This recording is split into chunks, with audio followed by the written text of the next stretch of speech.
സ്തുതിക്കുന്നു.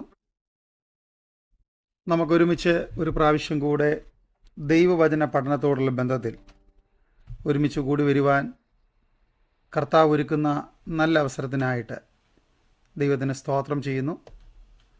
പ്രത്യേകാൽ കഴിഞ്ഞ ചില ദിവസങ്ങളായിട്ട് നമ്മൾ എബ്രായ ലേഖനം പഠിച്ചുകൊണ്ടിരിക്കുകയായിരുന്നു. കഴിഞ്ഞ ക്ലാസ് കൊണ്ട് കഴിഞ്ഞ ആഴ്ച നമുക്ക് ചാപ്റ്റർ 9 കംപ്ലീറ്റ് ചെയ്യുവാൻ കർത്താവ് കൃപ നൽകി. ഇന്ന് കർത്താവിൻ്റെ കൃപയാൽ നമുക്ക് 10-ാമത്തെ അധ്യായത്തിലേക്ക് ചാപ്റ്റർ 10 പ്രവേശിപ്പാൻ കർത്താവ് ഒരുക്കി തന്നിരിക്കുന്ന ഈ അവസരത്തിനായിട്ട് ദൈവത്തിന് സ്തോത്രം ചെയ്യുകയാണ്. പ്രത്യേകിച്ച് ദൈവദിനം പഠിക്കുമ്പോൾ നമ്മളതൊരു ക്ലാസ് അറ്റൻഡ് ചെയ്തു എന്നതിനപ്പുറമായി ദൈവവചനത്തെ ആഴത്തിൽ പഠിക്കുവാൻ ഈ പഠനം നമ്മെ സഹായിക്കട്ടെ എന്ന് ദൈവത്തോട് പ്രാർത്ഥിക്കുകയാണ്. നമുക്കറിയാം, നമുക്കൊക്കെ ഏറ്റവും ഇഷ്ടപ്പെടുന്ന കുറേ വാക്യങ്ങളുള്ള അധ്യായമാണ് എബ്രായർ 11. എബ്രായർ 11 പ്രവേശിക്കുന്നതിന് മുമ്പ് എബ്രായർ 10 എന്താണ് എന്ന് കാണുന്നത്, പഠിക്കുന്നത് നമുക്ക് വളരെ അനുഗ്രഹമായി തീരും. പ്രധാനപ്പെട്ട 10 കാര്യങ്ങൾ ഈ അധ്യായത്തിൽ പറഞ്ഞിരിക്കുന്നത് നമുക്ക് പഠിക്കുവാൻ കർത്താവ് നമുക്ക് കൃപ നൽകുമാറാകട്ടെ എന്ന് ദൈവത്തോട് പ്രാർത്ഥിക്കുകയാണ്. പ്രത്യേകിച്ച് ഈ ബൈബിൾ സ്റ്റഡിയിൽ നമുക്ക് ഈ ചാപ്റ്ററിനെ 5 ആയിട്ട് ഡിവൈഡ് ചെയ്ത് നമുക്ക് പഠിക്കാം. വാക്യങ്ങളും വാക്യപ്രതിവാക്യമായി നോക്കാതെ ആ തീമിനെ ബേസ് ചെയ്തുകൊണ്ട് പഠിക്കുവാൻ കർത്താവ് നമുക്ക് കൃപ നൽകട്ടെ. ക്രിസ്തുവിൻ്റെ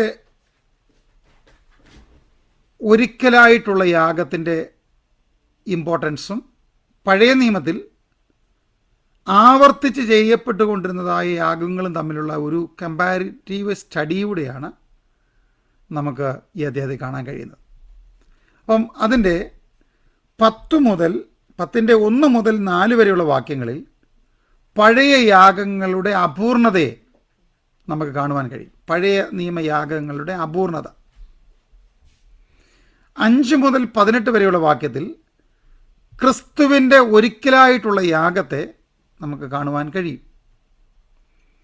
അതിൻ്റെ 19 to 25 നമ്മൾ നോക്കിയാൽ വിശ്വാസിയുടെ പുതിയ പദവിയും ഉത്തരവാദിത്വവും നമുക്ക് കാണുവാൻ കഴിയും. 4-ാമത്തെ കാര്യം, വിശ്വാസത്യാഗത്തിനെതിരായ ഗൗരവമായ മുന്നറിയിപ്പ് നമുക്ക് 26 മുതൽ 31 വരെയുള്ള വാക്യത്തിൽ കാണുവാൻ കഴിയും. ഇനിയും 5-ാമത്തെ സെഷൻ നമ്മൾ കാണുന്നത് സഹിഷ്ണുതയിലേക്കും വിശ്വാസ സ്ഥിരതയിലേക്കുമുള്ളൊരു ആഹ്വാനമാണ് 32 മുതൽ 39 വരെയുള്ള വാക്യങ്ങൾ നൽകുന്നത്. അപ്പോൾ അങ്ങനെ നമ്മൾ ഒരു 5 സെഷനായിട്ട് 5 ഡിവിഷനായിട്ട് ഇതിനെ തിരിച്ച് നമ്മൾ പഠിക്കുമ്പോൾ നമ്മൾ ഇതിലെ പ്രധാനപ്പെട്ട 10 പ്രസ്താവനകൾ അല്ലെങ്കിൽ വാക്കുകൾ അല്ലെങ്കിൽ പ്രസ്താവനകളെ നമുക്കൊന്ന് ആദ്യം നോക്കാം. അപ്പോൾ നമ്മുടെ പഠനം അല്പം കൂടി എളുപ്പമായിരിക്കും. 1 ഷാഡോ അല്ലെങ്കിൽ നിഴൽ എന്ന പദമാണ്. അതിൻ്റെ 1-ാമത്തെ വാക്യത്തിൽ നമുക്കൊന്ന് വായിക്കാമല്ലോ. ആർക്കെങ്കിലും വായിക്കാൻ കഴിഞ്ഞാൽ അതിൻ്റെ 1-ാമത്തെ വാക്യം ഒന്ന് വായിക്കാം.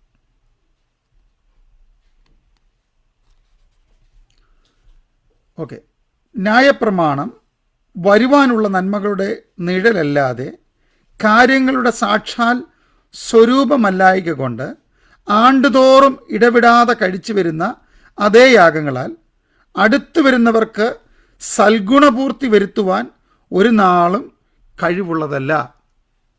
അപ്പം പഴയ നിയമയാഗങ്ങൾ ഒരു ഷാഡോ, നിഴൽ.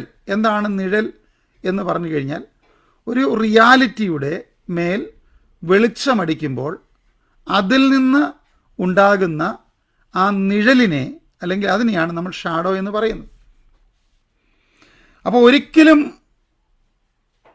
ഒരു റിയാലിറ്റി ഇല്ലെങ്കിൽ, ഒരു വാസ്തവമായ ഒരു കാര്യമില്ലെങ്കിൽ അതിനൊരു നിഴൽ വരികയില്ല. അപ്പം നിഴൽ എന്ന് പഴയ നിയമയാഗങ്ങളെപ്പറ്റി പറയുമ്പം പുതിയ നിയമ യാഗമായ യേശുക്രിസ്തുവിൻ്റെ യാഗത്തെ ഒരിക്കലും 2000 നടന്ന ഒരു യാഗമായിട്ടല്ല ഇവിടെ പറയുന്നത്, അല്ലെങ്കിൽ 2000 വർഷങ്ങൾക്ക് മുമ്പ് നടന്നൊരു യാഗമായിട്ടല്ല പറയുന്നത്. ഇത് ലോകസ്ഥാപനത്തിന് മുമ്പേ അറുക്കപ്പെട്ട ദൈവകുഞ്ഞാടിനെ പറ്റിയുള്ളൊരു പ്രസ്താവനയായതുകൊണ്ടാണ് നിഴൽ എന്നൊരു പ്രസ്താവന ഇവിടെ വന്നിരിക്കുന്നത്. അപ്പോൾ പഴയ നിയമത്തിൽ അർപ്പിക്കപ്പെട്ടത് മുഴുവനും നിഴലായിരുന്നുവെങ്കിൽ ഒരു പൊരുളില്ലാതെ നിഴൽ വരികയില്ല.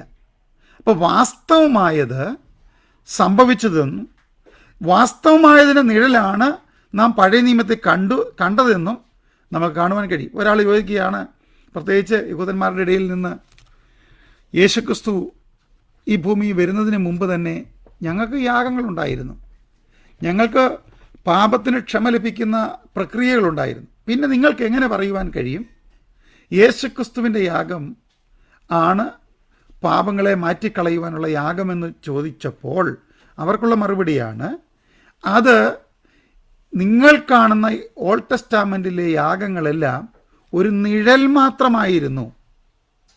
ഏതു കാര്യം വേണമെങ്കിലും എടുക്കാമായിരുന്നു. പക്ഷേ എഴുത്തുകാരൻ അതിനെ വളരെ ഫിലോസഫിക്കലി തന്നെ എടുത്തിരിക്കുകയാണ്. ഒരിക്കലും ഒരു സത്യം അതിനു മുമ്പില്ലെങ്കിൽ ഒരു നിഴൽ വരികയില്ല. അപ്പം നിഴൽ അല്ലെങ്കിൽ ഷാഡോ എന്നുള്ളത് അത് നേരത്തെ ഉണ്ടായിരുന്നു എന്ന്. അപ്പം യേശുക്രിസ്തുവിൻ്റെ കാൽവറി മരണം എന്നുള്ളത് അത് AD 30 33 നടന്ന ഒരു കാര്യമല്ല എന്നും, അത് ഇതിന് മുമ്പ് തന്നെ ഈ ദൈവത്തിൻ്റെ പുത്രൻ്റെ യാഗത്തെ അതൊരു റിയാലിറ്റിയായി അവിടെ നിർത്തിക്കൊണ്ട് അതിന് ഷാഡോ ആയതിനെയാണ് പഴയ നിയമത്തിൽ നൽകിയതെന്നും, അപ്പോൾ ഏതാണ് പഴക്കമേറിയതെന്നും ഏതാണ് വാസ്തവമേറിയതെന്നും ഈ ഒന്നാമത്തെ വാക്യം നമ്മളെ പഠിപ്പിക്കുകയാണ്. രണ്ടാമത്തെ കാര്യം ഒരിക്കലായി എന്നുള്ളതാണ്. ഷാഡോ ആകുമ്പോൾ ഷാഡോ അതിന് ഷാഡോയ്ക്ക് ഒരു റിയാലിറ്റിയുടെ ഒരു ഷാഡോ ആകുമ്പം പഴയ നിയമത്തിൽ അത് റിപ്പീറ്റഡായിട്ട് ചെയ്തുകൊണ്ടിരിക്കുകയായിരുന്നു. അപ്പോൾ വൺസ് ഫോർ ഓൾ 10-ന്റെ 10 12-ന്റെ 14 അവൻ ഒരിക്കലായി അർപ്പിക്കപ്പെട്ടു. അപ്പോൾ പഴയ നിയമത്തിലെ യാഗങ്ങളെല്ലാം അത് സ്പോട്ട്ലെസ്സും സിൻലെസ്സും അല്ലാതിരുന്നത് കൊണ്ട് അത് പഴയ നിയമത്തിൽ ഉണ്ടായിരുന്ന യാഗങ്ങളെല്ലാം അത് അപൂർണമായിരുന്നു, പാപത്തിന് സ്ഥാനമുള്ള ഇടങ്ങളുള്ള കാര്യങ്ങളായിരുന്നു. ആ രക്തം ഒരിക്കലും സ്പോട്ട്ലെസ് ആയിരുന്നില്ല. അത് മുഴുവനും റിപ്പീറ്റഡായി ചെയ്യത്തക്ക രീതിയിൽ പഴയ നിയമത്തിലെ യാഗങ്ങളൊന്നും തന്നെ പെർഫെക്റ്റ് ആയിരുന്നില്ല. രണ്ടാമത്തെ കാര്യം പഠിപ്പിക്കുകയാണ്, പഴയ നിയമത്തിലെ യാഗങ്ങളൊന്നും പൂർണ്ണമായിരുന്നില്ല. അതുകൊണ്ടാണ് ഈ അർപ്പിക്കപ്പെട്ടത് വീണ്ടും വീണ്ടും അർപ്പിക്കപ്പെട്ടത്. അതാണ് നമ്മൾ വായിക്കുന്നത്. അല്ലെങ്കിൽ ആരാധനക്കാർക്ക് ഒരിക്കൽ ശുദ്ധി വന്നതിന് ശേഷം പാപങ്ങളെക്കുറിച്ചുള്ള മനോബോധം പിന്നെയും ഇല്ലായ്ക കൊണ്ട് യാഗം കഴിക്കുന്നത് നിന്നു പോകുകയില്ലായിരുന്നുവോ എന്ന് പറഞ്ഞു കഴിഞ്ഞാൽ, പെർഫെക്റ്റ് ആയിരുന്നുവെങ്കിൽ അത് റിപ്പീറ്റ് ആകേണ്ട ആവശ്യം ഉണ്ടായിരുന്നു. അപ്പോൾ റിപ്പീറ്റായി എന്നതിൻ്റെ അർത്ഥം അത് പെർഫെക്റ്റ് അല്ലായിരുന്നു. അപ്പം ഒരിക്കൽ എന്നുള്ളത് കൊണ്ട് യേശുക്രിസ്തുവിൻ്റെ യാഗം അത് ഓരോ പ്രസ്താവനയിലും അത് പെർഫെക്റ്റ് ആയിരുന്നു. പഴയ നിയമത്തിലെ കാര്യം നിഴലായിരുന്നുവെങ്കിൽ പുതിയ നിയമത്തിൽ അത് പൊരുളെന്ന് പറയുന്നത് അത് റിയാലിറ്റിയാണ്. അപ്പം ഏതാണ് വെയിറ്റ് കൂടിയത് എന്ന് ഇവരെ പഠിപ്പിക്കുകയാണ്. മൂന്നാമത്തെ കാര്യം ഇരിക്കുന്ന മഹാപുരോഹിതൻ. പഴയ നിയമത്തിലെ മഹാപുരോഹിതന്മാരെ നാം ആലയത്തിൽ അവർക്കിരിക്കുവാൻ ഒരു ഇരിപ്പിടമില്ല. അപ്പം ഇരിപ്പിടമില്ല എന്ന് വായിക്കുന്ന വാക്യം 11-12 വാക്യമാണ്. ഏത് മഹാപുരോഹിതന് ദിവസേന ശുശ്രൂഷിച്ചും പാപങ്ങളെ പരിഹരിക്കുവാൻ ഒരു നാളും കഴിയാത്ത അതേ യാഗങ്ങളെ കൂടെ കഴിച്ചും കൊണ്ട് നിൽക്കുന്നു. യേശുവോ പാപങ്ങൾക്ക് വേണ്ടി ഏകയാഗം കഴിച്ചിട്ട് എന്നേക്കും ദൈവത്തിൻ്റെ വലത്തുഭാഗത്ത് ഇരിക്കുന്നു. 10-ാമത്തെ വാക്യത്തിൽ ഭൂമിയിലുള്ള മഹാപുരോഹിതൻ ഇരിക്കുന്നില്ല, അവൻ നിൽക്കുന്നു. എന്നാൽ സ്വർഗത്തിലുള്ള നമ്മുടെ മഹാപുരോഹിതൻ ഇരിക്കുന്നു. അത് കാണിക്കുന്നത് മഹാപുരോഹിതൻ്റെ ശുശ്രൂഷയുടെ ശ്രേഷ്ഠതയാണ്. ഇരിക്കുന്ന മഹാപുരോഹിതൻ, ഞാൻ പറഞ്ഞല്ലോ ഈ 10-ാം അധ്യായം വളരെ ഇമ്പോർട്ടൻ്റായ ഒരധ്യായമാണ്. നമ്മൾ ആദ്യം കണ്ടു നിഴലാണ്. നിഴൽ എന്ന് പറഞ്ഞു കഴിഞ്ഞാൽ അതിന് മുമ്പ് ഒരു റിയാലിറ്റി ഉണ്ട്. അപ്പം സത്യവും വാസ്തവമായത് ഏതാണെന്ന് അവിടെ പറയുന്നു. ഒരിക്കലായി എന്ന് പറഞ്ഞു കഴിഞ്ഞാൽ പെർഫെക്റ്റ് ആയതുകൊണ്ട് ഒറ്റ പ്രാവശ്യം ചെയ്തപ്പോൾ തന്നെ അതിലൂടെ പാപത്തിന് പരിഹാരമുണ്ടായി. 3, ഇരിക്കുന്ന മഹാപുരോഹിതൻ, അവൻ അവൻ്റെ പ്രവൃത്തി പൂർണ്ണമാക്കിയത് കൊണ്ട് അവൻ ഇരിക്കുവാൻ കഴിയുന്നു. ഭൂമിയിലെ മഹാപുരോഹിതന്മാർക്കൊന്നും ഇരിക്കുവാൻ കഴിഞ്ഞില്ല. 4-മത്തെ കാര്യം, പൂർണ്ണതയേറിയ ഒരു വിശദീകരണം നമുക്ക് ഈ അധ്യായത്തിൽ കാണാൻ കഴിയുന്നു. എന്ന് പറഞ്ഞു കഴിഞ്ഞാൽ പെർഫെക്റ്റ് സാങ്ക്ടിഫിക്കേഷൻ. അതിൻ്റെ 14-മത്തെ വാക്യം ഇങ്ങനെയാണ് വായിക്കുന്നത്: ഏകയാഗത്താൽ അവൻ വിശുദ്ധീകരിക്കപ്പെടുന്നവർക്ക് സദാകാലത്തേക്കും സൽഗുണപൂർത്തി വരുത്തിയുമിരിക്കുന്നു. അപ്പോൾ പഴയ നിയമത്തിലെ യാഗങ്ങൾ ഒരിക്കലും ഒരു പെർഫെക്റ്റ് സാങ്ക്ടിഫിക്കേഷൻ അവർക്ക് ജഡശുദ്ധി വരുത്തിയിരുന്നു. എന്നാൽ അവർ വീണ്ടും പാപത്തിലേക്ക് പോകുമ്പോൾ ആ വിശുദ്ധീകരണം അവർക്ക് നഷ്ടമായി തീരുകയാണ്. എന്നാൽ യേശുക്രിസ്തുവിലൂടെ ലഭ്യമായിരിക്കുന്ന വിശുദ്ധീകരണം എന്ന് പറഞ്ഞു കഴിഞ്ഞാൽ പെർഫെക്റ്റ് ആണ്. അപ്പം പൂർണ്ണമായ വിശുദ്ധീകരണം. അടുത്ത 5-മത്തെ കാര്യം, പുതിയ നിയമത്തിൻ്റെ ഏറ്റവും ഹാർട്ടായ ഒരു ഭാഗമാണ് ഇവിടെ നമുക്ക് നൽകപ്പെട്ടിരിക്കുന്നത്. അതാണ് അതിൻ്റെ 16-മത്തെ വാക്യത്തിൽ വായിക്കുന്നു: ഈ കാലം കഴിഞ്ഞ ശേഷം ഞാൻ അവരോട് ചെയ്യുവാനിരിക്കുന്ന നിയമം ഇങ്ങനെയാകുന്നു, എൻ്റെ ന്യായപ്രമാണം അവരുടെ ഉള്ളിലാക്കി അവരുടെ ഹൃദയങ്ങളിൽ എഴുതുമെന്ന് കർത്താവിൻ്റെ അരുളപ്പാട്. അപ്പം നോക്കണം, ഈ അധ്യായത്തിന് വളരെയേറെ പ്രാധാന്യതയുണ്ട്. ഈ അധ്യായത്തിൻ്റെ പ്രാധാന്യത എന്ന് പറഞ്ഞു കഴിഞ്ഞാൽ ഈ കർത്താവിൻ്റെ കൽപ്പന അവരുടെ ഉള്ളിലാക്കി. അപ്പം ഇതുവരെ നൽകിയിരിക്കുന്ന കൽപ്പനയെല്ലാം അത് ഞാൻ കണ്ടില്ലെന്നും അല്ലെങ്കിൽ ഞാനത് വായിക്കാൻ മറന്നുപോയെന്നും ഞാൻ വായിച്ചിട്ടില്ലെന്നും ഒക്കെ പറയുകയാണെങ്കിൽ ഈ ന്യായപ്രമാണം കർത്താവ് നൽകിയിരിക്കുന്നത് കൊണ്ടു നടക്കേണ്ട ആവശ്യമില്ല, ചുമക്കേണ്ട ആവശ്യമില്ല. പഴയ നിയമത്തിലെ ന്യായപ്രമാണത്തിൻ്റെ പ്രത്യേകത അത് ചുമക്കണം, അത് കൊണ്ടു നടക്കണം, അത് എഴുതപ്പെട്ട് നൽകിയിരിക്കുക. പക്ഷേ പുതിയ നിയമത്തിൻ്റെ ന്യായപ്രമാണത്തിൻ്റെ പ്രത്യേകത ഞാൻ എൻ്റെ ന്യായപ്രമാണം അവരുടെ ഹൃദയങ്ങളിൽ നൽകിയിരിക്കുന്നു. അതുകൊണ്ടാണ് ഒരു ദൈവപൈതലിനോടുള്ള ബന്ധത്തിൽ ഒരു ദൈവപൈതലിനെ ഏത് സമയത്തും കർത്താവിൻ്റെ വചനം അവനെ ഉപദേശിച്ചു കൊണ്ടിരിക്കുകയാണ്. 1 യോഹന്നാനിൽ നമ്മൾ വായിക്കുന്നു, ആ അഭിഷേകം അവനെ ഉപദേശിച്ചു കൊണ്ടിരിക്കുകയാണ്. നമ്മുടെ ഉള്ളിൽ പകർന്നിരിക്കുന്ന ദൈവസാന്നിധ്യം നമ്മളെ ഓരോ ദിവസവും നമ്മളെ ഉപദേശിച്ച് വഴി നടത്തിക്കൊണ്ടിരിക്കുകയാണ്. അപ്പം ഈ 10-ാം അധ്യായം എന്ന് പറയുന്നത് ഹാർട്ട് ഓഫ് ദി എപ്പിസ്റ്റലാണ്. ഈ അധ്യായത്തിലാണ് നമുക്ക് കാണുന്നത് ഇതുവരെ പറഞ്ഞു വന്നിരുന്ന കാര്യങ്ങളെയെല്ലാം കർത്താവ് അവരുടെ ഉള്ളിലാക്കി കൊടുത്തിരിക്കുകയാണ്. ഞാൻ റീസെൻ്റ്ലി ജോയിൻ ചെയ്തവർക്ക് വേണ്ടി ഇവിടെ നിന്ന് പറയുകയാണ്, ഈ അധ്യായത്തിൽ chapter 10 book of Hebrews chapter 10 നിഴലായിട്ട് കാണുന്നു. അങ്ങനെയെങ്കിൽ നിഴൽ എന്ന് പറഞ്ഞു കഴിഞ്ഞാൽ ന്യായപ്രമാണത്തിൻ്റെ അല്ലെങ്കിൽ യാഗങ്ങളെ നിഴലായി കാണുമ്പോൾ അതിനു മുമ്പ് പെർഫെക്റ്റായ ഒന്നുണ്ടായിരുന്നു. വൺസ് ഫോർ ഓൾ, ഒരിക്കലായിട്ടുള്ള ഒരു യാഗമെന്ന് പറഞ്ഞു കഴിഞ്ഞാൽ ഇതിനു മുമ്പ് റിപ്പീറ്റഡ് ആയിരുന്നു. 3-മത്തെ കാര്യം, ഇരിക്കുന്ന മഹാപുരോഹിതൻ, അത് വേഴ്സ് 11 പറയുന്നു. എന്നാൽ ഇതാ ഇരിക്കുന്ന മഹാപുരോഹിതൻ എന്ന് പറയുന്നത് 12-മത്തെ വാക്യത്തിലാണ്. നിൽക്കുന്ന മഹാപുരോഹിതൻ നാം 11-മത്തെ വാക്യത്തിൽ കാണുന്നു. പൂർണ്ണതയേറിയ വിശുദ്ധീകരണം എന്ന് പറഞ്ഞു കഴിഞ്ഞാൽ പെർഫെക്റ്റ് സാങ്ക്ടിഫിക്കേഷൻ നൽകുന്ന ഒരു മഹത്തായ യാഗത്തെ നമ്മളിവിടെ കാണുന്നു. പുതിയ നിയമത്തിൻ്റെ ഹൃദയം അല്ലെങ്കിൽ ഹാർട്ട് ഓഫ് ന്യൂ ടെസ്റ്റമെൻ്റ് നമുക്ക് പറയാൻ കഴിയുന്ന ഭാഗവും നമുക്ക് ഇവിടെ കാണുവാൻ കഴിയുന്നു. 6-മത്തെ കാര്യം, ദൈവം പാപം മറക്കുന്നു. അപ്പം ഈ ഭാഗം നമുക്ക് അതിൻ്റെ 17-മത്തെ വാക്യത്തിൽ നമുക്ക് കാണാൻ കഴിയുന്നു, അവരുടെ പാപങ്ങളെയും അകൃത്യങ്ങളെയും ഞാൻ ഇനിയും ഓർക്കുകയുമില്ല എന്നരുളി ചെയ്യുന്നു. അപ്പം പ്രവചനാത്മാവിൽ പഴയ നിയമത്തിൽ കൊടുത്തിരുന്ന കാര്യങ്ങളുടെ ഒരു പൂർണ്ണതയെ നമുക്കിവിടെ കാണാൻ കഴിയുന്നു.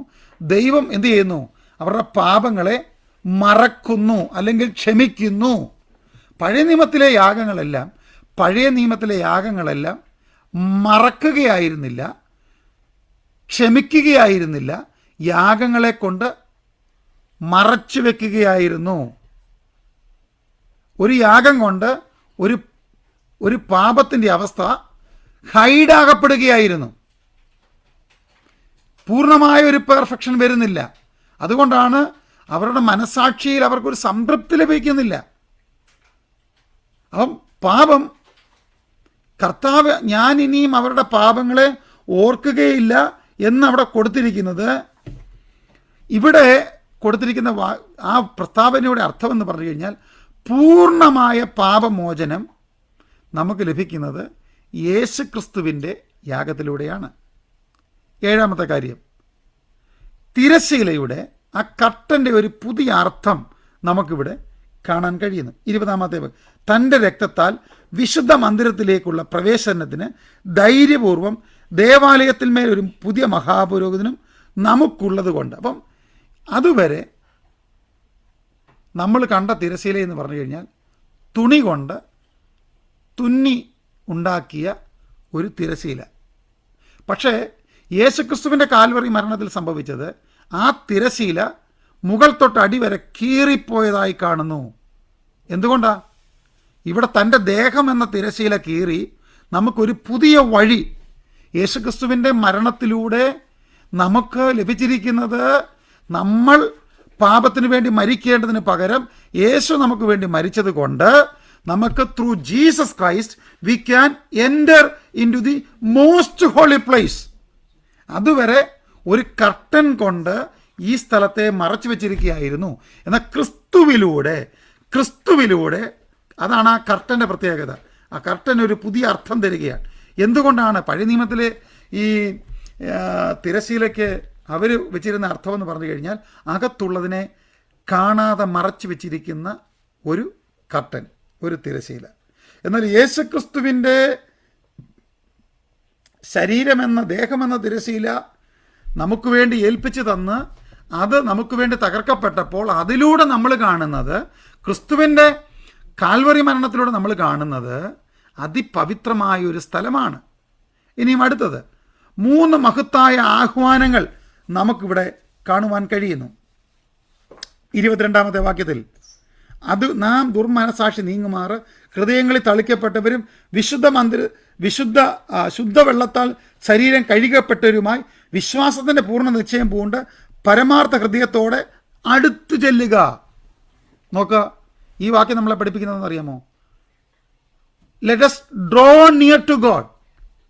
ഇതുവരെ അവർ കണ്ടിരുന്ന ദൈവത്തിൻ്റെ സാന്നിധ്യമെന്ന് പറഞ്ഞു കഴിഞ്ഞാൽ പഴയ നിയമത്തിലെ ഈ അതിപവിത്രമായ ഇടമാണ്. ഇപ്പോൾ കർട്ടൻ മാറിക്കഴിഞ്ഞപ്പോൾ യേശുക്രിസ്തുവിലൂടെ ദൈവത്തോട് അടുത്തു ചെല്ലുവാൻ നമുക്ക് ഒരു വലിയ വഴി തുറന്ന് ലഭിച്ചിരിക്കുകയാണ്. 23-ാം വാക്യത്തിൽ ആ പ്രത്യാശയുടെ ഒരു വലിയ പ്രത്യാശയുടെ സ്വീകാര്യം, പ്രത്യാശ ഉറപ്പിച്ചു നൽകുകയാണ്. 24-25 വാക്യത്തിൽ നമ്മൾ കാണുന്നു, പരസ്പരം നമ്മൾ പ്രോത്സാഹിപ്പിക്കുക. 3 കാര്യങ്ങൾ. ഒന്ന്, ദൈവത്തോട് നമുക്ക് അടുത്ത് ചെല്ലാം, let us draw near to God. പ്രത്യാശ, hold on the hope. 3, let us encourage each other. ഇത് 3 കൊടുക്കുന്നതിന് മുമ്പ് ഇംഗ്ലീഷിൽ കൊടുത്തിരിക്കുന്ന let us draw near to God, let us hold on the hope. 3-ാമത്തെ കാര്യം, let us encourage each other. ഈ 3 കാര്യങ്ങളാണ് നമുക്ക് യേശുക്രിസ്തുവിലൂടെ ലഭിച്ചിരിക്കുന്ന 3 കാര്യങ്ങൾക്ക് നമുക്കൊരാഹ്വാനം. അപ്പം സുവിശേഷം എന്ന് പറയുന്നത് നമ്മൾ കേട്ട് നമ്മൾ സന്തോഷിച്ച് കടന്നു പോകുന്ന മാത്രമല്ല, ഇത് പങ്കുവയ്ക്കുവാനുള്ളതാണ്. ഇതാണ് നമ്മൾ ഈ അധ്യായത്തിൽ കാണുന്നത്. Gospel is not something that we can hide. Gospel is the one that we must proclaim. സുവിശേഷം എന്നുള്ളത് മറച്ചു വെക്കുവാനും വിളക്ക് കത്തിച്ച് പറയിൻ കീഴിലല്ല വെക്കേണ്ടത്. വെളിച്ചം കിട്ടിയവർ ഈ വെളിച്ചത്തെ മറ്റുള്ളവരിലേക്ക് പകരുകയാണ്. നമ്മുടെ ആത്മാവ് കെട്ടുപോയൊരു വിളക്കായിരുന്നു. നമുക്കറിയാം, നനഞ്ഞിരിക്കുന്ന ഒരു വിളക്ക്, പഴയ കാലത്തൊക്കെ നനഞ്ഞിരിക്കുന്ന ഒരു വിളക്കിനെ നമ്മൾ കത്തിക്കൊണ്ടിരിക്കുന്ന ഒരു വിളക്കിനെ അതിനോട് ചേർത്ത് വെച്ച് അത് കത്തുന്നത് വരെ ചേർത്ത് പിടിച്ചുകൊണ്ടിരിക്കും. അതുപോലെ നല്ല ഊർജ്ജമുള്ള ഒരു വിളക്ക്, കെട്ടുപോകുന്ന വിളക്കിനടുത്ത് കത്തിച്ചുകൊണ്ടിരിക്കുകയെങ്കിൽ കാറ്റുകൾക്ക് കെടുത്തിക്കളയാൻ കഴിയാത്ത ഒരു ഊർജ്ജമുള്ള ഒരു വിളക്കാണെങ്കിൽ ഈ കത്തിയിരിക്കുന്ന വിളക്കും കെടാതെ നിൽക്കും. അപ്പം ആ എറ്റേണൽ ലൈറ്റ്, നിത്യനായ ദൈവത്തിൻ്റെ വെളിച്ചം നമ്മുടെ ആത്മാവോട് ചേർത്ത് വെച്ചപ്പോൾ നമ്മുടെ ആത്മാവ് പ്രകാശിക്കപ്പെട്ടു. ഈ പ്രകാശനം ലഭിച്ച നമ്മളാണ് പാപത്തിലേക്ക് പോകുന്ന ആളുകളെ ആഹ്വാനം ചെയ്യുന്നത്. കമോൺ, നമുക്ക് ദൈവത്തോട് അടുത്ത് ചെല്ലാം. നമുക്ക് ദൈവത്തോട് അടുത്ത് എന്ന്, ഒന്ന്, നമുക്ക് ദൈവത്തോട് അടുത്ത് ചെല്ലാം. രണ്ട്, പ്രത്യാശ നമുക്ക് മുറുകെ പിടിക്കാം. മൂന്ന്, പരസ്പരം നമുക്ക് പ്രോത്സാഹിപ്പിക്കാം. ക്രിസ്ത്യ ജീവിതത്തിൽ പലപ്പോഴും പലരും വീഴ്ചകളിൽ പെട്ടുപോകും. വീഴ്ചയിൽ പെട്ടുപോകുന്നവർക്ക് പുറകെ വരുന്നവരവരെ, അല്ലെങ്കിൽ അവിടെ ഉള്ളവരവരെ ചവിട്ടി താഴ്ക്കുക എന്നുള്ളതല്ല, അവനെ കരം പിടിച്ചുയർത്തുക, അന്യോന്യം പ്രോത്സാഹിപ്പിക്കുക, ദൈവവചനം കൊണ്ട് പ്രോത്സാഹിപ്പിക്കുക, നന്ദിയോടെ ദൈവത്തിന് സ്തോത്രം ചെയ്യുക. അപ്പം പിന്നെ നമ്മൾ കാണുന്നു സഭായോഗത്തിൻ്റെ പ്രത്യേകത. എന്താണ് സഭായോഗത്തിൻ്റെ പ്രത്യേകത? Importance of the gathering, especially the mainly the Sunday worship, the main gathering. സഭായോഗത്തിൻ്റെ പ്രത്യേകത എന്താണ്? ചിലർ ചെയ്യുന്നത് പോലെ സഭായോഗങ്ങളെ ഉപേക്ഷിക്കാതെ തമ്മിൽ പ്രബോധിപ്പിക്കണം. ആ കാലങ്ങളിൽ പലരും അവരുടെ ഗ്യാതറിങ്ങിനെ അവരുപേക്ഷയായി വിചാരിച്ചു. ഇതിന് രണ്ടർത്ഥമുണ്ട്. ഉപേക്ഷയായി വിചാരിക്കുക എന്നുള്ളത് കൊണ്ട് സഭാരാധനകളിൽ വരാതിരിക്കുക എന്നുള്ളതുമുണ്ട്. സഭാരാധനയുടെ ഇമ്പോർട്ടൻസ്, ഇത് സാധാരണ ഒരു മീറ്റിംഗ് എന്ന് കാണുന്ന അവസ്ഥയ്ക്കും വന്നിരുന്നും നമുക്ക് ഉപേക്ഷയായി വിചാരിക്കാം, വരാതിരുന്നും നമുക്കെന്ത് ചെയ്യാം. അപ്പം ഒരു സഭാരാധനയുടെ ഇമ്പോർട്ടൻസ് നമ്മളെ പഠിപ്പിക്കുന്ന ഒരധ്യായം കൂടെയാണ്. നമ്മുടെ ജീവിതത്തിൽ നമുക്ക് ലഭിക്കുന്ന ഏറ്റവും വലിയ ഒരു സന്തോഷത്തിൻ്റെ അനുഭവമാണ് എല്ലാ ആഴ്ചകളിലും ഒരു വർഷിപ്പിന് നമുക്ക് ഒരുമിച്ച് കൂടുക എന്നുള്ളത്. ബാക്കിയുള്ളതൊക്കെ ഒരു പക്ഷേ നമുക്ക് ഏതെങ്കിലും ഭവനങ്ങളിൽ വെച്ചോ അല്ലെങ്കിൽ ഓൺലൈൻ മീറ്റിങ്ങുകളായിട്ടൊക്കെയാണ് നമുക്ക് ലഭിക്കുന്നത്. അപ്പം നമ്മളിവിടെ കാണുകയാണ് സഭാരാധനയുടെ, സഭായോഗത്തിൻ്റെ ഇമ്പോർട്ടൻസിനെ നമുക്കിവിടെ കാണുവാൻ കഴിയുന്നു. മാത്രമല്ല, ഏറ്റവും ഗൗരവമേറിയ ചില മുന്നറിയിപ്പുകൾ നമുക്കിവിടെ കാണുവാൻ കഴിയുന്നു. അതെന്താണെന്നറിയാമോ? 26 മുതൽ 31 വരെയുള്ള വാക്യങ്ങളാണ്. സത്യത്തിൻ്റെ പരിജ്ഞാനം ലഭിച്ച ശേഷം നാം മനഃപൂർവമായി പാപം ചെയ്താൽ പാപങ്ങൾക്ക് വേണ്ടി ഇനി ഒരു യാഗവും ശേഷിക്കാതെ ന്യായവിധിക്കായി ഭയങ്കരമായൊരു പ്രതീക്ഷയും എതിരാളികളെ ദഹിപ്പിക്കുവാനുള്ള ക്രോധാഗ്നിമേ ഉള്ളൂ. അപ്പം നോക്കിക്കേ, ഏറ്റവും വലിയ ബൈബിളിലെ തന്നെ the greatest warning recorded in the Bible is this verse. ദൈവം തൻ്റെ പുത്രനെ ഈ ഭൂമിയിലേക്ക് അയച്ച ദൈവപുത്രനെ, പുത്രൻ്റെ യാഗത്തെ നിസ്സാരവൽക്കരിച്ചാൽ, അതിനെ വളരെ സിമ്പിളായി കണ്ടാൽ ഉണ്ടാകുന്ന ഒരു വലിയ മുന്നറിയിപ്പാണ്, ഗൗരവമേറിയ ഒരു മുന്നറിയിപ്പാണ് നമ്മളിവിടെ കാണുന്നത്. നമുക്കിതിനെ ഡീറ്റെയിൽഡായിട്ട് പഠിക്കാം.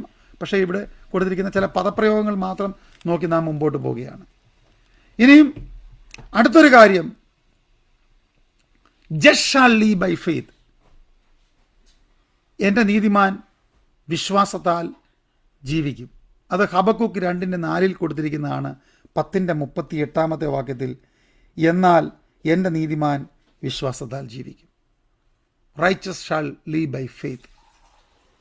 അപ്പം നമുക്ക് നീതിമാൻ വിശ്വാസത്താൽ ജീവിക്കുമെന്നുള്ളത് ഈ വിശ്വാസ ജീവിതത്തിൻ്റെ അടിസ്ഥാന തത്വമാണ്. അതും ഈ അധ്യായത്തിലാണ് നമുക്ക് കാണാൻ കഴിയുന്നത്. അതുമാത്രമല്ല, ഇതൊരു എബ്രായ ലേഖനം 11 പാലമാണ്. അതാണ് ഞാൻ ആദ്യം പറഞ്ഞത്. എബ്രായ ലേഖനം 11 ഒരു പാലമാണ്. എന്താ അതങ്ങനെ നമുക്ക് പറയാൻ കഴിയുന്നതെന്ന് ചോദിച്ചു കഴിഞ്ഞാൽ, വിശ്വാസത്താൽ എങ്ങനെ ജീവിക്കുമെന്നൊരു ചോദ്യം നമ്മൾ അവസാനം പറഞ്ഞു നിർത്തിയിരിക്കുന്നത്, എൻ്റെ നീതിമാൻ വിശ്വാസത്താൽ ജീവിക്കും. അപ്പം നമ്മുടെ മനസ്സിൽ ഒത്തിരി ചോദ്യങ്ങൾ വരുന്നു. എങ്ങനെ എൻ്റെ നീതിമാൻ വിശ്വാസത്താൽ ജീവിക്കും? അപ്പം നമുക്കത് തുടർന്ന് ഈ ഡീറ്റെയിൽഡ് ആയിട്ടുള്ളൊരു രീതിയിലേക്ക് നമുക്ക് ഇത് 10-11 പ്രധാനപ്പെട്ട വാക്കുകൾ പ്രയോഗങ്ങളെയാണ് നമ്മൾ കണ്ടത്. ഇനി നമുക്ക് ഒന്നാമത്തെ ഭാഗം നോക്കാം. പഴയ യാഗങ്ങളുടെ അപൂർണത. അത് 1 മുതൽ 4 വരെയുള്ള വാക്യത്തിലാണ് കാണുന്നത്. പഴയ യാഗങ്ങളുടെ അപൂർണത അതെന്താ? അല്ലെങ്കിൽ ആരാധനക്കാർക്കൊരിക്കൽ ശുദ്ധി വന്നതിന് ശേഷം പാപങ്ങളെക്കുറിച്ചുള്ള മനോബോധം പിന്നെ ഇല്ലായ്ക കൊണ്ട് യാഗം കഴിക്കുന്നത് നിന്നു പോകുകയില്ലയോ? ഇപ്പോഴും ആണ്ടുതോറും അവയാൽ പാപങ്ങളുടെ ഓർമ്മയുണ്ടാകുന്നു. കാളകളുടെയും ആട്ടുകൊറ്റന്മാരുടെയും രക്തത്തിന് പാപങ്ങളെ നീക്കുവാൻ കഴിയുന്നതല്ല. അപ്പം പഴയ നിയമത്തിലെ ഏറ്റവും വലിയൊരു ഇമ്പോർട്ടൻ്റായ കാര്യത്തെ എന്തുകൊണ്ടാണ് എഴുത്തുകാരൻ ഇത്ര നിസ്സാരമായി പറയുന്നത്? യാഗങ്ങൾക്ക് അത് കഴിയുന്നില്ല. എഴുത്തുകാരനത് മനസ്സിലാക്കുകയാണ്, ഇത് നിഴൽ മാത്രമായിരുന്നു, ലഭിച്ചത് നിഴൽ മാത്രമാണ്. എന്നാൽ പെർഫെക്റ്റായ ഒന്ന് വന്നു കഴിഞ്ഞാൽ നമ്മുടെ കുഞ്ഞുങ്ങളൊക്കെ അമ്മമാരുടെ വയറ്റിലിരിക്കുന്ന സമയത്ത് ചില സ്കാനിങ്ങിലൂടെ സോണോഗ്രാഫിയിലൂടെയൊക്കെ അവരുടെ ഇമേജസ് നമുക്ക് ലഭിക്കും. എത്ര സന്തോഷമാണെന്നറിയാമോ? നമുക്ക് ജനിക്കാൻ പോകുന്ന കുഞ്ഞ് അത് പൂർണ്ണരൂപമായി കഴിഞ്ഞാലുള്ള ഒരു ഇമേജ് എത്ര സന്തോഷമാണെന്നറിയാം. പക്ഷേ ആ കുഞ്ഞ് ജനിച്ചതിന് ശേഷം നമ്മൾ ആരും തന്നെ ഈ ഇമേജിലേക്ക് പോകാറില്ല. കാരണം അതിൻ്റെ പെർഫെക്ഷൻ വന്നു കഴിഞ്ഞു. അപ്പോൾ ചോദിക്കുകയാണ്, അതും ഇത് ഒന്നല്ലയോ? ഒന്ന് തന്നെയാണ്. പഴയ നിയമത്തിൽ ലഭിച്ചിരുന്നത് ജസ്റ്റ് ഇമേജ് മാത്രമായിരുന്നു, ഒരു ഷാഡോ മാത്രമായിരുന്നു.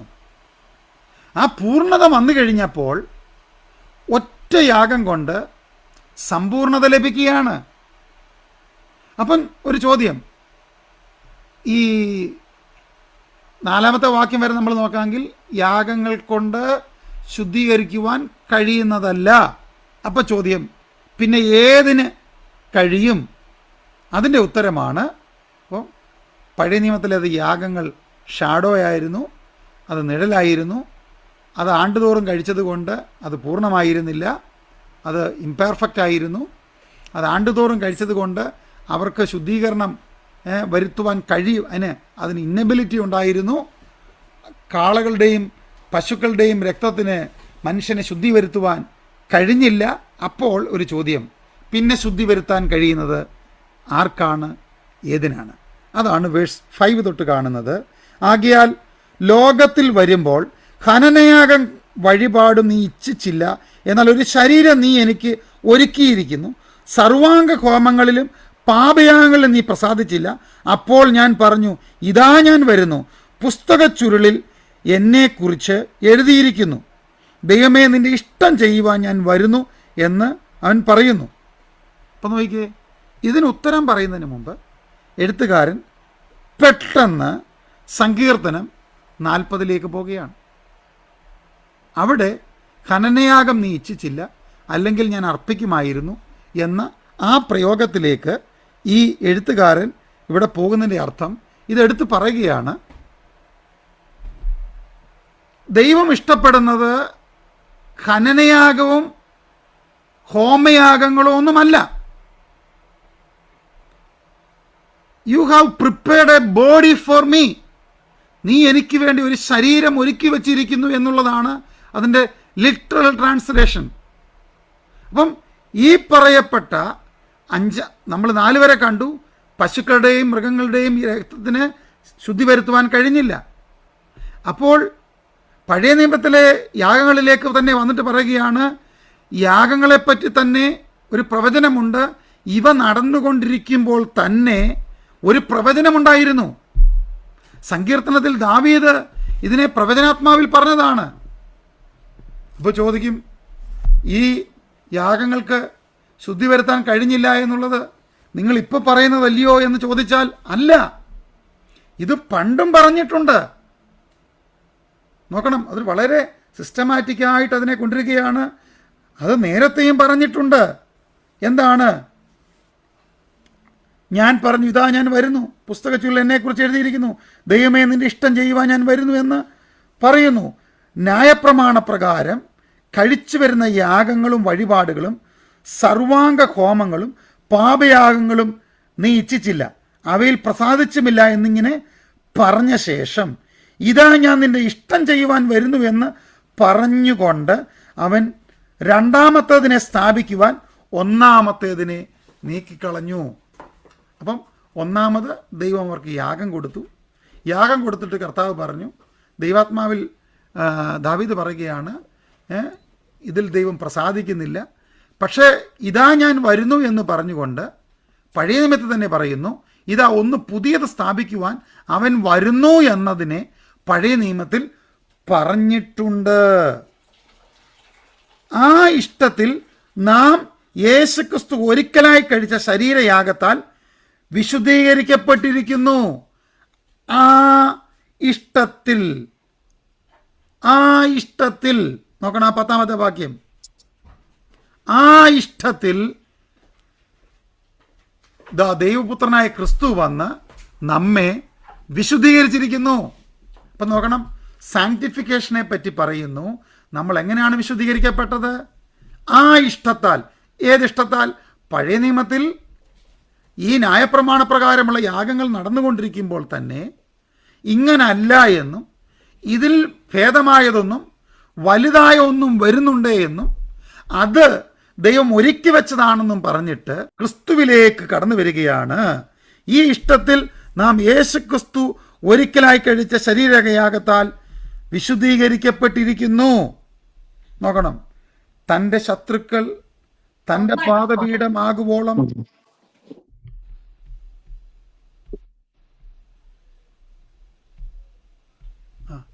തൻ്റെ ശത്രുക്കൾ തൻ്റെ പാദപീഠം ആക്കുവോളം കാത്തിരിക്കുന്നു.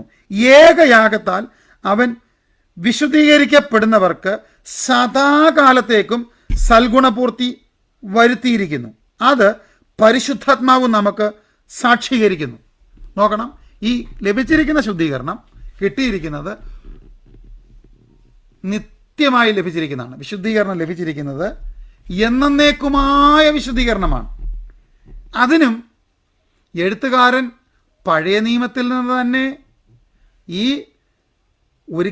എന്നും അർപ്പിക്കപ്പെടുന്ന യാഗങ്ങളുടെ രക്തത്താലും ഭസ്മത്താലും ലഭിച്ച ശുദ്ധീകരണം നടന്നുകൊണ്ടിരിക്കുമ്പോൾ തന്നെ എഴുതപ്പെട്ട എഴുത്തിലേക്ക് എഴുത്തുകാരൻ പോവുകയാണ്. ഈ കാലം കഴിഞ്ഞ ശേഷം ഞാൻ അവരോട് ചെയ്യുവാനിരിക്കുന്ന നിയമം ഇങ്ങനെയാകുന്നു, എൻ്റെ ന്യായപ്രമാണം അവരുടെ ഉള്ളിലാക്കി അവരുടെ ഹൃദയങ്ങളിൽ എഴുതുമെന്ന് കർത്താവിൻ്റെ അരുളപ്പാട് എന്ന് അരുളി ചെയ്ത ശേഷം അവരുടെ പാപങ്ങളെയും അകൃത്യങ്ങളെയും ഞാൻ ഇനി ഓർക്കുകയുമില്ല എന്ന് അരുളി ചെയ്യുന്നു. നോക്കണം, പഴയ നിയമത്തിൽ ഒരിക്കലും അവർക്ക് ശരീരശുദ്ധി ഒറ്റയാഗത്താൽ പൂർണ്ണമായി എന്നേക്കുമായ ഒരു ശുദ്ധീകരണം ലഭിച്ചിരുന്നില്ല. അവർക്ക് ലഭിച്ചിരുന്നത് അവരടുത്ത പാപം ചെയ്യുന്നത് വരെ. അവർ പെർഫെക്റ്റായിട്ട് ജീവിച്ചാൽ ഓക്കെ, പക്ഷേ മാനുഷികമായി അവരുടെ തീരുമാനങ്ങൾക്ക്, അവരെടുക്കുന്ന തീരുമാനങ്ങൾക്ക് പെർഫെക്റ്റായി ജീവിക്കുക. മനുഷ്യനല്ലയോ, ആദാമ്യ സ്വഭാവമല്ലയോ, കോപം വരുമല്ലോ, ക്രോധം വരുമല്ലോ, തെറ്റ് വരുമല്ലോ, ചിന്തകളിൽ പോലും. അപ്പോൾ ഇങ്ങനെ വരുന്നു കഴിയുമ്പോൾ ഇവർക്കിതിനെ ജയിക്കാൻ കഴിയാതിരുന്നപ്പോൾ ദൈവം എന്ത് ചെയ്തെന്നറിയാമോ? പഴയ നിയമത്തിൽ ആ കൽപ്പനകളൊക്കെ അവരിൽ നിന്ന് വിദൂരമാണ്, എഴുതപ്പെട്ടതും കല്ലിലുമാണ്. കർത്താവ് എന്ത് ചെയ്തെന്നറിയാമോ? ഈ ന്യായപ്രമാണത്തെ കർത്താവ് അവരുടെ ഉള്ളിലാക്കും. അപ്പം ഇത് അടുത്തൊരു ചോദ്യം വരികയാണ്, ഇങ്ങനെയാണെങ്കിൽ ഇത് എഴുതപ്പെട്ട നിയമപ്രകാരമുള്ളതല്ലല്ലോ നിങ്ങൾ ഈ പറഞ്ഞു വരുന്നത്. അപ്പോൾ എഴുത്തുകാരൻ പറയുന്നു, അങ്ങനല്ല, ഇത് പഴയ നിയമത്തിൽ തന്നെ പറഞ്ഞിട്ടുള്ളതാണ്, ഓൾഡ് കവനന്റിൽ തന്നെ പറഞ്ഞിട്ടുള്ളതാണ്. ഇങ്ങനെ കർത്താവ് തൻ്റെ നിയമത്തെ അവരുടെ ഉള്ളിലാക്കുമെന്നും അവരുടെ പാപത്തെ ഇനി ഒരിക്കലും ഓർക്കുകയില്ല എന്നും ദൈവം അരുളി ചെയ്തിട്ടുണ്ട്. എന്നാൽ ഇവയുടെ മോചനം ഉള്ളിടത്ത് ഇനിമേൽ പാപങ്ങൾക്ക് വേണ്ടി ഒരു യാഗവും ആവശ്യമില്ല. നോക്കണം, now where remission of these is there is no more offering for sin. ഇത്രയും കാര്യങ്ങൾ പഴയ നിയമത്തിൻ്റെ വെളിച്ചത്തിൽ പറയും, ഇത്രയും കാര്യങ്ങൾ ഒരുമിച്ചുള്ളപ്പം ഇനിയും there is no need for any offering for sin. അപ്പം നമ്മൾ രണ്ട് കാര്യം കണ്ടു. ഒന്നാമത്തെ കാര്യം പഴയ നിയമത്തിൻ്റെ യാഗങ്ങളുടെ അപൂർണത. രണ്ടാമത്തെ കാര്യത്തിൽ കണ്ടു ക്രിസ്തു ഒരിക്കലായി അർപ്പിച്ച യാഗത്തിൻ്റെ ശ്രേഷ്ഠത. ഇനി 19 മുതൽ 25 വരെയുള്ള വാക്യത്തിൽ വിശ്വാസിയുടെ പുതിയ പദവിയും ഉത്തരവാദിത്വവും നാം കാണുന്നു. 19 മുതൽ വരുമ്പോൾ കർത്താവ് പഴയ നിയമത്തിലെ യാഗം ഇങ്ങനെ ആയിരുന്നുവെന്നും പുതിയ യാഗത്തിലൂടെ യേശുക്രിസ്തു ഇങ്ങനെയാണ് ചെയ്തതെന്നും പറയുമ്പം നമ്മൾ ഫ്രീ ആയിട്ട് ഇഷ്ടം പോലെ ജീവിക്കാനുള്ളതല്ല. എന്താണ് ഉത്തരവാദിത്വം? 19 വാക്യം, വേഴ്സ് 19. അതുകൊണ്ട് സഹോദരന്മാരെ, യേശു തൻ്റെ ദേഹം എന്ന തിരശ്ശീലയിൽ കൂടി നമുക്ക് പ്രതിഷ്ഠിച്ച ജീവനുള്ള പുതുവഴിയായി തൻ്റെ രക്തത്താൽ വിശുദ്ധ മന്ദിരത്തിലേക്കുള്ള പ്രവേശനത്തിന് ധൈര്യവും ദേവാലയത്തിന്മേൽ ഒരു മഹാപുരോഹിതനും നമുക്കുള്ളത് കൊണ്ട് നാം മനസാക്ഷി നീങ്ങുമാറ് ഹൃദയങ്ങളിൽ തളിക്കപ്പെട്ടവരും ശുദ്ധവെള്ളത്താൽ ശരീരം കഴുകപ്പെട്ടവരുമായി വിശ്വാസത്തിൻ്റെ പൂർണ്ണ നിശ്ചയം പൂണ്ട് പരമാർത്ഥ ഹൃദയത്തോടെ അടുത്ത് ചെല്ലുക. ഇവിടെ നമുക്ക് ഉത്തരവാദിത്വവും പദവിയും എന്താണെന്ന് ചോദിച്ചു കഴിഞ്ഞാൽ നമുക്ക് ദൈവസന്നിധിയിലേക്ക് ധൈര്യത്തോടെ പ്രവേശനം. പഴയ നിയമത്തിൽ അങ്ങനല്ല. ഒരു ദുർമനസാക്ഷിയിലും എനിക്കിപ്പം വീട്ടിൽ 10 ആടുണ്ടെങ്കിൽ 10 മൃഗമുണ്ടെങ്കിൽ ഞാൻ ഈ മൃഗത്തെ അറുത്ത് എൻ്റെ ഒന്ന് നഷ്ടപ്പെട്ടു, എൻ്റെ പാപം നിമിത്തം എൻ്റെ ഒരെണ്ണം നഷ്ടപ്പെട്ടു. എൻ്റെ മനസ്സിൽ കിടക്കുന്നത് ഇനിയും ഞാൻ തെറ്റ് ചെയ്ത് കഴിഞ്ഞാൽ എൻ്റെ അടുത്തതും പോവും. ഒരു ഉറപ്പില്ല. എപ്പോഴും ഞാൻ എന്തൊക്കെയോ ചെയ്തുകൊണ്ടിരിക്കണം. ഈ മനസാക്ഷി ശരിക്കും പറഞ്ഞു കഴിഞ്ഞാൽ എപ്പോഴും അവനെ ചിന്താഭാരത്തിലാക്കിക്കൊണ്ടിരിക്കുക. നീ തോക്കും, നീ പരാജയപ്പെടും. ഈ ചിന്ത മനസ്സിൽ വരുന്നത് എവിടെയാണെന്നറിയാമോ? പഴയ നിയമത്തിൻ്റെ ഒരു മേഖലയാണ്. ഒരു തൃപ്തി ഉണ്ടാകുന്നില്ല. എന്നാൽ ദൈവസന്നിധിയിലേക്കുള്ള ധൈര്യത്തോടുള്ള പ്രവേശനം, ദൈവസന്നിധി നമുക്ക് വരുന്നത് let us come boldly into the most holy place of God. ദൈവത്തിൻ്റെ അതിപവിത്രമായ സ്ഥലത്തേക്ക് ധൈര്യത്തോടെ നമുക്ക് കടന്നില്ല. ഒന്നാമത് നമുക്ക് ലഭിച്ചിരിക്കുന്ന പുതിയ പദവി എന്ന് പറഞ്ഞു കഴിഞ്ഞാൽ ധൈര്യത്തോടെ. മറ്റേത് മതവിഭാഗങ്ങളെടുത്തോ അവിടെയൊക്കെ ഭയപ്പെടുത്തിയാണ് ദൈവത്തെ പ്രസൻറ്റ് ചെയ്യുന്നത്. പഴയ നിയമത്തിൽ പോലും മനോഹ പറയുന്നത് ഞാൻ മരിച്ചു പോകും, ഞാൻ ദൈവത്തെ കണ്ട് ഞാൻ മരിച്ചു പോകും. എന്നാൽ പുതിയ കർത്താവ് യേശുക്രിസ്തുവിലൂടെ നമുക്ക് പ്രവേശനം ലഭിച്ചപ്പോൾ നമുക്ക് ആ ബോൾഡ്നെസ് നമുക്ക് ലഭിച്ചു, ധൈര്യം നമുക്ക് ലഭിച്ചു ദൈവത്തോട് അടുത്ത് ചെല്ലുവാൻ. ഞാൻ ദൈവ പൈതലാണ്. മറ്റൊരാൾ വിധിക്കുന്നത് കൊണ്ട് ഞാൻ അവരുടെ വിധി ഞാൻ വീണു പോകുകയില്ല. ദൈവമക്കളെ, നമ്മളെ മറ്റുള്ളവർ വിധിക്കുന്ന വിധിയെ നാം നോക്കേണ്ട. നാം നമ്മെ തന്നെ ന്യായീകരിച്ചാൽ നാം ന്യായീകരിക്കപ്പെടത്തില്ല. നാം ദൈവസന്നിധിയിൽ എന്താണെന്നും ദൈവം നമുക്ക് ആരാണെന്നുമുള്ള ബോധം നമ്മളെ ഭരിച്ചു കഴിയുമ്പം നമ്മൾ പിന്നെ മറ്റുള്ളവർക്ക് വേണ്ടി ജീവിക്കത്തില്ല. ഇത് പലരും ജീവിക്കുന്ന മറ്റുള്ളവർക്ക് വേണ്ടിയാണ്. അവരെന്ത് ചിന്തിക്കും, ഇവരെന്ത് ചിന്തിക്കും, ഇങ്ങനായിരിക്കും.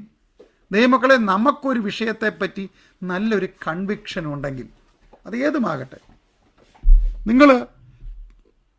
നിങ്ങളൊരു നല്ല ഡ്രസ്സ് ധരിച്ചു, അതിൻ്റെ കളറിനെപ്പറ്റി നിങ്ങൾ ബോധറാകുക.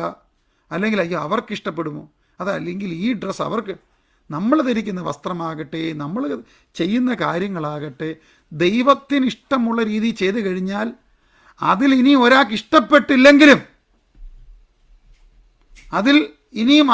ഒരാൾക്ക് ഇഷ്ടപ്പെട്ടില്ലെങ്കിലും നമ്മളതിൽ ഭാരപ്പെടണ്ട. ദൈവത്തിനത് ഇഷ്ടപ്പെട്ടല്ലോ.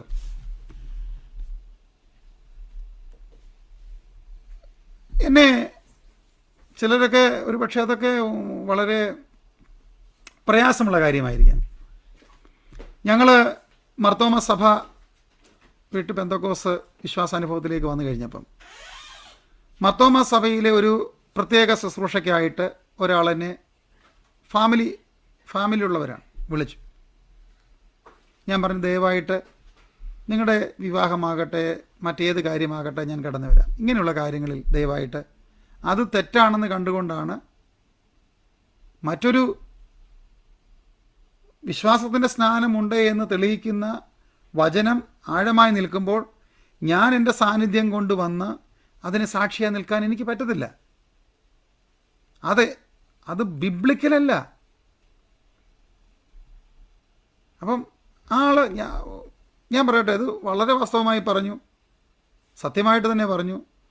അവർക്കൊന്നും തോന്നിയില്ല. അവർ വീണ്ടും പല കാര്യങ്ങൾക്ക് വേണ്ടി നമ്മളെ സഹകരിപ്പിച്ചു എന്ന് പറഞ്ഞു കഴിഞ്ഞാൽ ഇങ്ങനെയുള്ള കാര്യം. അപ്പോൾ അവർക്ക് മനസ്സിലായി, ദൈവമക്കളെ അറിയണം, നമുക്ക് സത്യമെന്ന് നമ്മൾ ദൈവദിനം, സ്നാനമാകട്ടെ, പരിശുദ്ധാത്മാവിനാലുള്ള ജീവിതമാകട്ടെ, നീതീകരണത്തിന് അനുഭവമാകട്ടെ, ഇതൊന്നും മറ്റുള്ളവരെ പ്രസാദിപ്പിച്ചുകൊണ്ട് നമുക്ക് ചെയ്യാൻ പറ്റുന്ന കാര്യമല്ല. ക്രിസ്ത്യ ജീവിതത്തിൻ്റെ ഒരു സ്റ്റെപ്പും മറ്റുള്ളവർക്ക് ഇഷ്ടം വന്നതിന് ശേഷം നമുക്ക് ചെയ്യാമെന്ന് വെച്ച് കഴിഞ്ഞാൽ ജീവിതാവസാനം വരെ നമുക്കത് ചെയ്യാൻ കഴിയത്തില്ല.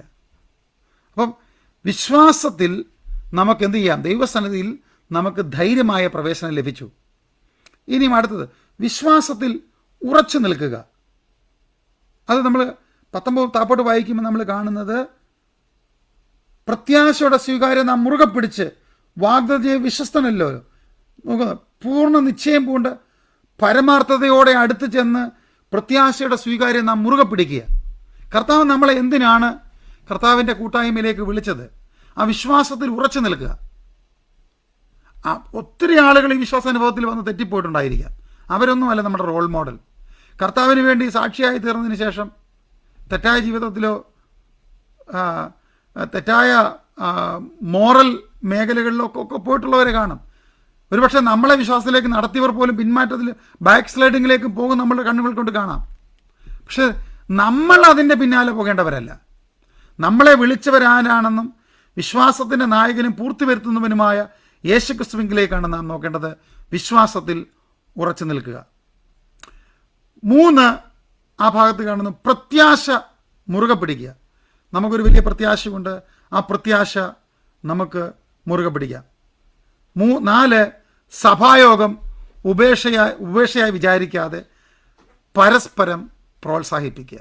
ഒരാൾ സഭാരാധനയെ ഉപേക്ഷയായി വിചാരിച്ചിരിക്കുമ്പം അടുത്ത ആൾ, ബ്രദറെ അങ്ങനെ ഉണ്ടെങ്കിൽ ഞാനും വരുന്ന ആഴ്ച പോകുന്നില്ല എന്നുള്ളതല്ല, ഉത്സാഹിപ്പിക്കുക.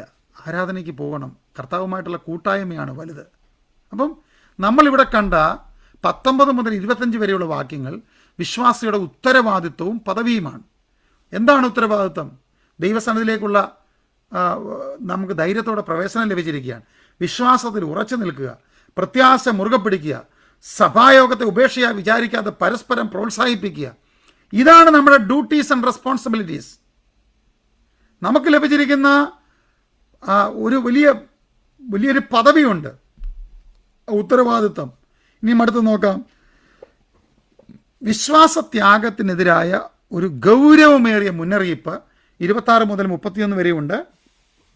അത് നമ്മൾ കാണുന്നത്, സത്യത്തിൻ്റെ പരിജ്ഞാനം ലഭിച്ച ശേഷം നാം മനഃപൂർവ്വം പാപം ചെയ്താൽ പാപങ്ങൾക്ക് വേണ്ടി ഇനി ഒരു യാഗവും ശേഷിക്കാതെ ന്യായവിധിക്കായി ഭയങ്കരമായൊരു പ്രതീക്ഷയും എതിരാളികളെ ദഹിപ്പിക്കുവാനുള്ള ക്രോധാഗ്നിയുമേ ഉള്ളൂ. മോശയുടെ ന്യായപ്രമാണം അനുസരിക്കാത്തവന് കരുണ കൂടാതെ 2-3 സാക്ഷികളുടെ വാമൊഴി കേട്ട് മരണശിക്ഷ കൽപ്പിക്കുന്നുവല്ലോ.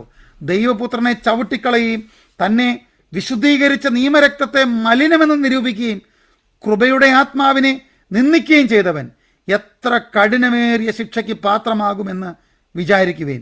കർത്താവ് തൻ്റെ ജനത്തെ ന്യായം വിധിക്കുമെന്ന് അരുളി ചെയ്തവനെ നാം അറിയുന്നുവല്ലോ.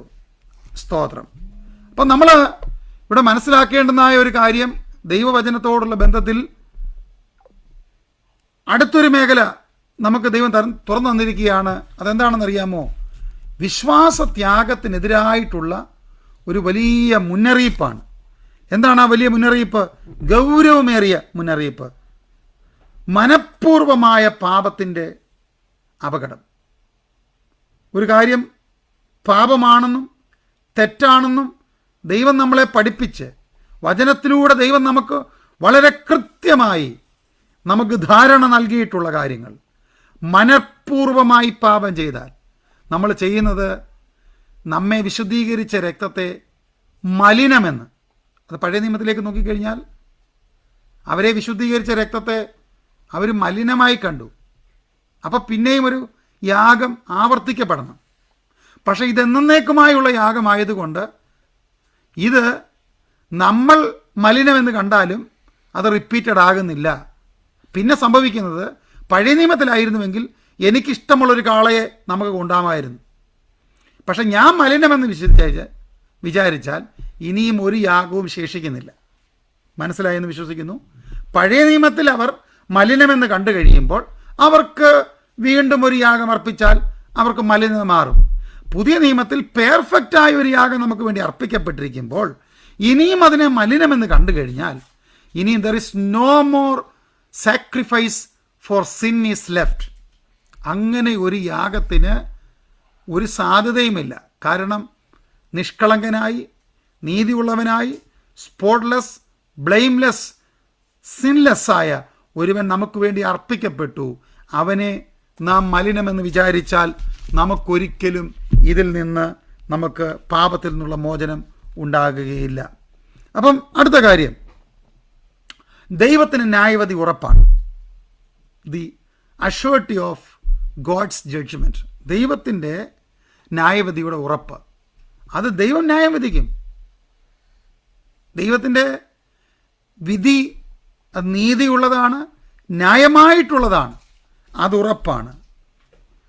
അത് അതിനുശേഷം കാണുന്നു, ജീവനുള്ള ദൈവത്തിൻ്റെ കയ്യിൽ വീഴുന്നത് ഭയങ്കരമാണ്. 31-ാം വാക്യം, ജീവനുള്ള ദൈവത്തിൻ്റെ കയ്യിൽ വീഴുന്നത് ഭയങ്കരമാണ്. അപ്പം ഇവരിൽ പലരും അവരെ വിശുദ്ധീകരിച്ച രക്തത്തെ തള്ളിക്കളഞ്ഞിട്ട് വീണ്ടും റിപ്പീറ്റഡായ യാഗത്തിലേക്ക് പോകാൻ ശ്രമിക്കുമ്പോൾ ഞാൻ ചില കാര്യങ്ങൾ പറയട്ടെ ദൈവമക്കളെ. നമ്മളെ വിശുദ്ധീകരിച്ച യേശുക്രിസ്തുവിൻ്റെ രക്തം നമ്മളെ പഠിപ്പിക്കുന്നൊരു കാര്യമുണ്ട്. നിങ്ങളെ ഞാനാണ് രക്ഷിച്ചത്, എൻ്റെ രക്തം നിങ്ങളെ വിശുദ്ധീകരിച്ചു. അതുകൊണ്ട് ഇനി നിങ്ങൾക്കൊരു മീഡിയേറ്ററിൻ്റെ ആവശ്യമില്ല. നമ്മളൊരു മീഡിയേറ്ററിന് വേണ്ടി പോകുമ്പം അത് ക്രിസ്തുവിൻ്റെ രക്തത്തെ മലിനമാക്കുകയാണ്, നാം മലിനമെന്ന് നിരൂപിക്കുകയാണ്. നാം ഏതെങ്കിലും പാരമ്പര്യമായ രീതിയിൽ എന്തെങ്കിലും ഒരു കാര്യം ചെയ്യാൻ പോകുമ്പം അത് യേശുക്രിസ്തുവിൻ്റെ രക്തത്തെ മലിനമാക്കി നമ്മൾ തീർക്കുന്നതിന് തുല്യമാണ്. ഒരു റിച്വൽസിനും ഒരു ചടങ്ങിനും, ഞാൻ പറയട്ടെ, ബൈബിളിലില്ലാത്ത ഒരു ചടങ്ങുകൾക്കും നാം സാക്ഷിയാകാൻ പോകരുത്. ബൈബിളിലില്ലാത്ത ക്രൈസ്തവരായ നമ്മുടെ പ്രിയപ്പെട്ടവരൊക്കെ പല കാര്യങ്ങൾക്കും നമ്മളെ ക്ഷണിക്കും. പക്ഷെ തിരിച്ചറിയണം, ബൈബിളിലില്ലാത്ത അല്ലെങ്കിൽ ദൈവവചനത്തെ, ദൈവപുത്രനെ പുറംകാലുകൾ കൊണ്ട് ചവിട്ടിക്കളയുന്ന ഏതെങ്കിലും മേഖലകൾ, അത് സ്നാനത്തിൻ്റെ ഡ്യൂപ്ലിക്കേഷൻ ആകട്ടെ, തിരുവത്താഴത്തിൻ്റെ ഡ്യൂപ്ലിക്കേഷൻ ആകട്ടെ, അതിനൊന്നും സാക്ഷിയാകുവാൻ നാം നമ്മെ തന്നെ വിധേയപ്പെടുത്തി കൊടുക്കരുത്. അത് പറയുന്നത് അത് വിശ്വാസത്യാഗത്തിന് തുല്യമാണ്. നമ്മൾ വിശ്വാസത്തെ തള്ളിക്കളയുന്നതിന് തുല്യമാണ്. ഇനിയും അതുകൊണ്ട് ഒരു യാഗവും ശേഷിക്കുന്നില്ല. കർത്താവിന് സ്തോത്രം, ദൈവത്തിന് മഹത്വം. അടുത്ത കാര്യം, വിശ്വാസ സ്ഥിരതയിലേക്കുള്ളൊരു ആഹ്വാനമാണ് അടുത്ത 32 മുതലുള്ള വാക്യങ്ങൾ വായിക്കുന്നത്. എന്നാൽ നിങ്ങൾ പ്രകാശനം ലഭിച്ച ശേഷം നിന്ദകളാലും പീഡകളാലും കൂത്തുകാഴ്ചയായി ഭവിച്ചും ആവക അനുഭവിക്കുന്നവർക്ക് കൂട്ടാളിയുമായി തീർന്നും ഇങ്ങനെ കഷ്ടങ്ങളാൽ വളരെ പോരാട്ടം കഴിച്ചും പൂർവ്വകാലവും ഓർത്തുകൊള്ളുക. നിങ്ങൾക്കും ഒരു പാസ്റ്റ് ഉണ്ട്. ഇങ്ങനെ ചെയ്യുന്നവർ, മുകളിൽ പറഞ്ഞ കാര്യത്തിനനുസരിച്ച് ഇതിന് പോകാത്തവർ അവർക്ക് മെഡൽ കിട്ടുമെന്നല്ല, ഇങ്ങനെ ചെയ്യുന്നവർക്ക് നിങ്ങൾക്ക് പ്രകാശനം ലഭിച്ച ശേഷം നിങ്ങൾ നിന്ദകളാലും പീഡകങ്ങളാലും കൂത്തുകാഴ്ചയായി ഭവിച്ചും ആവക അനുഭവിക്കുന്നവർക്ക് കൂട്ടാളികളുമായി തീർന്നും ഇങ്ങനെ കഷ്ടങ്ങളാൽ വളരെ പോരാട്ടം കഴിച്ച പൂർവ്വകാലം ഓർത്തുകൊള്ളുക. തടവുകാരോട് നിങ്ങൾ സഹതാപം കാണിച്ചതല്ലാതെ സ്വർഗത്തിൽ നിലനിൽക്കുന്ന ഉത്തമ സമ്പത്ത് നിങ്ങൾക്കുണ്ട് എന്നറിഞ്ഞ് സമ്പത്തുകളുടെ അപകാരം സന്തോഷത്തോടെ സഹിച്ചുവല്ലോ. ഇവരിൽ പലരും പല കാര്യങ്ങളും അവർക്ക് ഭയങ്കര റൈറ്റ് ഉണ്ടായിരുന്നു. അവർക്ക് പറഞ്ഞു കഴിഞ്ഞാൽ അവർക്ക് കിട്ടുന്ന പല റൈറ്റുകളും അവർ വേണ്ടെന്ന് വെച്ചിട്ടാണ് ഇവരിറങ്ങിത്തിരിച്ചത്. അതുകൊണ്ട് മഹാപ്രതിഫലമുള്ള നിങ്ങളുടെ ധൈര്യം തള്ളിക്കളയരുത്. ഇതിനു മുമ്പ് ഇവർ വളരെ ബോൾഡായിട്ട് നിന്നു. ഞങ്ങൾക്ക് വസ്തുവകൾ വേണ്ട, ഞങ്ങൾക്ക് പോകട്ടെ, വിശ്വാസത്തിന് വേണ്ടി എല്ലാം പോകട്ടെ. പക്ഷേ ഇവിടെ വന്നു കഴിഞ്ഞപ്പോൾ ഇവർക്ക് പിന്മാറ്റത്തിലേക്ക് കൊണ്ടുപോകാൻ പലതും ശ്രമിച്ചപ്പോൾ പറയുകയാണ്, നിങ്ങൾ അങ്ങനെ ആയിത്തീരരുത്. കാരണം നിങ്ങൾ ഒരിക്കൽ അതെല്ലാം വേണ്ട എന്ന് വെച്ച് നിങ്ങൾക്കൊരു ധൈര്യമുണ്ടായിരുന്നു. നിങ്ങൾ അതിലേക്ക് മടങ്ങി വരിക. അതുകൊണ്ട് മഹാപ്രതിഫലമുള്ള നിങ്ങളുടെ ധൈര്യം തള്ളിക്കളയരുത്. ദൈവേഷ്ടം ചെയ്ത് വാഗ്ദത്തം പ്രാപിക്കുവാൻ സഹിഷ്ണുത നിങ്ങൾക്ക് ആവശ്യം. പറയുകയാണ്, ഇനിയും നിങ്ങൾ കടന്നു പോകുന്ന ഈ സാഹചര്യത്തിൽ മുന്നേറുവാൻ നിങ്ങൾക്ക് ഒരു ലോങ് സഫറിങ് ദൈവം നിങ്ങൾക്ക് തരിക. നിങ്ങൾക്കൊരു സഹിഷ്ണുത ദൈവം നൽകുകയാണ്. ഇനി എത്രയും അല്പകാലം കഴിഞ്ഞിട്ട് വരുവാനുള്ളവൻ വരും, താമസിക്കുകയുമില്ല. ഞാനിതിൻ്റെ ഒന്നാമത്തെ ക്ലാസ്സുകളിലൊക്കെ പറഞ്ഞായിരുന്നല്ലോ, ഈ എഴുത്തിൻ്റെ കാരണമെന്ന് പറഞ്ഞു കഴിഞ്ഞാൽ ലേറ്റ് പറൂസിയാണ്. യേശുക്രിസ്തു കടന്നുപോയതുപോലെ വീണ്ടും വരുമെന്ന് പറഞ്ഞിട്ട് യേശുക്രിസ്തുവിൻ്റെ വരവ് താമസിച്ചത് കൊണ്ടാണ് പലരും ഈ അനുഭവത്തെ വിട്ട് മടങ്ങിപ്പോയത്. ഇവിടെ ഒരു പ്രാവശ്യം കൂടെ അത് എംഫസൈസ് ചെയ്ത് പറയുകയാണ്, നിങ്ങളുടെ വിശ്വാസത്തിൻ്റെ സ്വീകാര്യം മുറുകെ പിടിക്കുക. എത്രയും കാലം കഴിഞ്ഞിട്ട് വരാനുള്ളവൻ വരും, താമസിക്കുകയുമില്ല. എന്നാൽ എൻ്റെ നീതിമാൻ വിശ്വാസത്താൽ ജീവിക്കും. അപ്പോൾ ചോദിക്കുകയാണ്, ഞങ്ങൾ അതുവരെ എങ്ങനെ പിടിച്ചു നിൽക്കും? എങ്ങനെ ഈ വിശ്വാസത്തിന് വേണ്ടി ഞങ്ങൾ പിടിച്ചു നിൽക്കും? അപ്പോൾ പറയുകയാണ്, just shall live by faith. എൻ്റെ നീതിമാൻ വിശ്വാസത്താൽ ജീവിക്കും. പിന്മാറുന്നുവെങ്കിൽ എൻ്റെ ഉള്ളത്തിന് അവനിൽ പ്രസാദമില്ല. പിന്മാറിയാൽ, ബാക്ക് സ്ലൈഡിങ്ങിലേക്ക് പോയി കഴിഞ്ഞാൽ ദൈവം പ്രസാദിക്കുകയില്ല. നാമോ നാശത്തിലേക്ക് പിന്മാറുന്നവരുടെ കൂട്ടത്തിലല്ല, വിശ്വസിച്ച് ജീവരക്ഷ പ്രാപിക്കുന്നവരുടെ കൂട്ടത്തിലത്രേ ആകുന്നു. അപ്പം എൻ്റെ നീതിമാൻ വിശ്വാസത്താൽ ജീവിക്കുമെന്ന് പറഞ്ഞാണ് ഈ അധ്യായം ഇവിടെ അവസാനിക്കുന്നത്. എന്നിട്ട് പറയുന്നു, നാമോ നാശത്തിലേക്ക് പിന്മാറുന്നവരുടെ കൂട്ടത്തിലല്ല, വിശ്വസിച്ച് ജീവരക്ഷ പ്രാപിക്കുന്നവരുടെ കൂട്ടത്തിലത്രേ ആകുന്നു. എന്നിട്ടാണ് ഒരു ലോങ് ഒരു history of believers, faith heroes chapter 11 കാണുന്നത്. അതുകൊണ്ട് ചാപ്റ്റർ 11 വിശ്വാസത്തിൻ്റെ ഡെഫിനിഷൻ നമുക്ക് കാണാൻ കഴിയും. നമുക്കറിയാം, വിശ്വാസം എന്ന് വാശിക്കുന്നതിന് ഉറപ്പും കാണാത്ത കാര്യങ്ങളുടെ നിശ്ചയമാകുന്നു. ഇതൊരു ബ്യൂട്ടിഫുൾ, എന്താണ് വിശ്വാസം, എന്താണ് അതിൻ്റെ ഡെഫിനിഷൻ, എന്താണ് അതിൻ്റെ ആഴം, എങ്ങനെയാണ് അബ്രഹാം വിശ്വസിച്ചത്, എങ്ങനെയാണ് വിശ്വാസ വീരന്മാരെല്ലാവരും കർത്താവിൽ വിശ്വസിച്ചത്, അവരെങ്ങനെയാണ് വിശ്വാസത്താൽ കർത്താവിന് വേണ്ടി നിലകൊണ്ടത്.